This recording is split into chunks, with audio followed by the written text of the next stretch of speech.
Saudara-saudaraku yang saya kasih dalam Tuhan Yesus Kristus, hari ini saya ingin membagikan kepada kita tentang satu kebenaran yang diambil dalam Injil Matius 19 ayat 6. Firman Tuhan ini berkata, demikian mereka bukan lagi dua, melainkan satu. Apa yang telah dipersatukan Allah tidak boleh diceraikan manusia.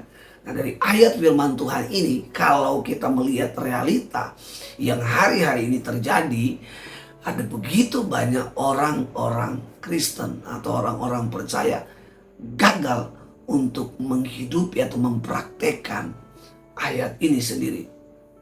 Tetapi menjadi pertanyaannya begini, apa yang menyebabkan orang Kristen gagal menghidupkan atau mempraktekkan ayat ini di dalam setiap rumah tangga mereka masing-masing? Nah, saudara harus garis bawahi dalam ayat firman Tuhan ini dikatakan apa? Allah mempersatukan. Nah, maka ada satu pertanyaannya begini. Apakah semua orang yang menikah atau orang Kristen yang telah menikah adalah mereka yang telah dipersatukan Allah? Karena ada banyak pandangan yang mengatakan, oh nggak boleh bercerai. Kenapa? Karena mereka sudah dinikahkan di gereja. Apakah dinikahkan di gereja menjadi sebuah tolak ukur atau dasar bahwa mereka telah dipersatukan Allah? Mari kita bisa membedah Alkitab tentang orang-orang yang ada dalam Alkitab yang pernikahannya dipersatukan Allah. Adam, kita bisa melihat sekalipun mereka sudah jatuh dalam dosa, tapi Adam tetap konsisten, Adam tetap setia mencintai Hawa. Sekalipun mereka sudah jatuh dalam dosa, mereka menunjukkan kepada keturunan mereka tentang kesetiaan, tentang kelanggengan mereka di dalam pernikahan mereka. Kita juga bisa melihat kehidupan keluarga dari Abraham, sekalipun Abraham mengambil dari antara wanita yang lain untuk hidup bersama-sama dalam rumah tangganya. Tapi pada akhirnya Abraham tetap kembali kepada cinta yang pertama yang Allah persatukan kepadanya, yaitu Sarah. Kita juga bisa melihat Yakub begitu cinta kepada Rahel, tapi karena faktor budaya dan itu tidak menjadi alasan untuk dia berpisah dari orang yang dia cintai atau yang Allah pilih menjadi pasangan hidupnya. Ada begitu banyak Alkitab menceritakan kepada kita tentang pasangan-pasangan atau rumah tangga yang langgeng. Nah, dari tokoh-tokoh Alkitab ini kita bisa melihat bahwa ini yang dimaksud Allah mempersatukan dua pribadi menjadi satu konsep, satu pola kehidupan Allah sendiri melalui sebuah pernikahan. Nah, lalu yang tidak dipersatukan di dalam Kristus atau oleh Allah itu seperti apa? Seringkali kita menikah atau pasangan itu menikah karena faktor apa? Harta, karena pintar, dan lain sebagainya. Nah, ini menjadi sebuah alasan.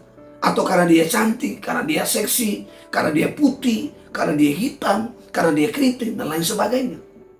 Nah, standar tentang Allah mempersatukan pria dan wanita itu bukan menurut standar kita, bukan menurut standar manusia.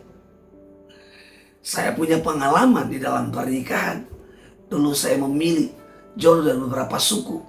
Saya punya kriteria bahwa kalau memilih orang Jawa, pasti istri saya menjadi orang yang lemah lembut kepada saya.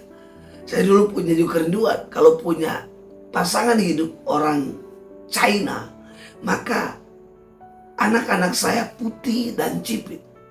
Itu menurut saya. Tapi semua itu terlewatkan. Dan pada suatu ketika saya berdoa dan saya berkata, Tuhan, saya mencari istri yang Tuhan mau, bukan saya mau.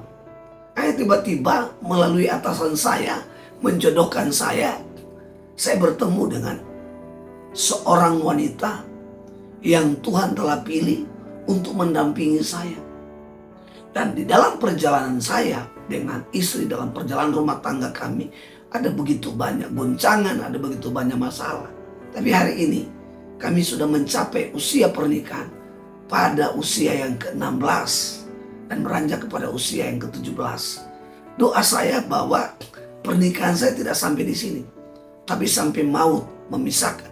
Saya belajar dari kedua orang tua saya, hanya dijodohkan orang. Tapi mama saya mengembuskan nafas 64 tahun. Papa saya 78 tahun. Tapi sejak mama saya meninggal lebih dulu, papa saya tidak pernah menyeleweng atau menikah. Dia tetap bilang kepada saya, kepada yang lain, bahwa tidak ada wanita yang lain yang bisa menggantikan mama saya. Karena mama saya adalah yang terbaik. Nah, Bapak Ibu bisa melihat hari-hari ini kita menggunakan konsep atau cara atau pola duniawi. Pacaran begitu lama, tapi pada akhirnya berakhir pada perceraian. Membangun sebuah kemegahan di dalam resepsi pernikahan itu tidak menjamin. Kita bisa melihat uang ratusan miliar bahkan habis. Tetapi itu tidak menjadi sebuah jaminan bahwa rumah tangga itu langgeng.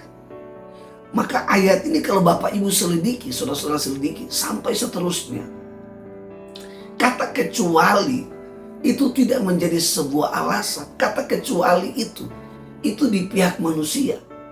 Kata kecuali tidak bisa mengubah pola Allah itu sendiri.